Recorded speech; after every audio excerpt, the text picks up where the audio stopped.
សួស្តីពុកម៉ែបងប្អូនប្រិយមិត្តជាទីគោរពសូមស្វាគមន៍មកកាន់ Channel ឆ្នោតផ្សងសំណាង Admin ថ្ងៃនេះ Admin មានលេខតម្រុយល្អៗរបស់ឆ្នោតយួនសម្រាប់យកមកចែកជូនពុកម៉ែបងប្អូននៅថ្ងៃទី13 ខែ 11 ឆ្នាំ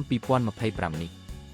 ដូចនេះ Admin មិនចង់ចាយពេលវេលារបស់ពុកម៉ែបងប្អូនយូរតោះយើងមកតាមដានលេខតម្រុយឆ្នោតរបស់យើងទាំងអស់គ្នាសម្រាប់លេខតម្រុយ2លេខមានលេខ34លេខ72និងចុងក្រោយលេខ61សម្រាប់លេខតម្រុយអូស2លេខមានលេខតម្រុយទី1អូស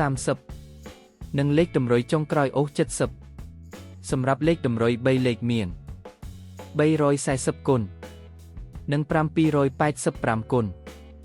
សម្រាប់លេខតម្រុយថ្ងៃនេះ Admin សូមជូនពរឲ្យពុកម៉ែបងប្អូននិងប្រិយមិត្តទាំងឡាយជួបតែសំណាងល្អទាំងអស់គ្នាហេងមានលាភមានជ័យ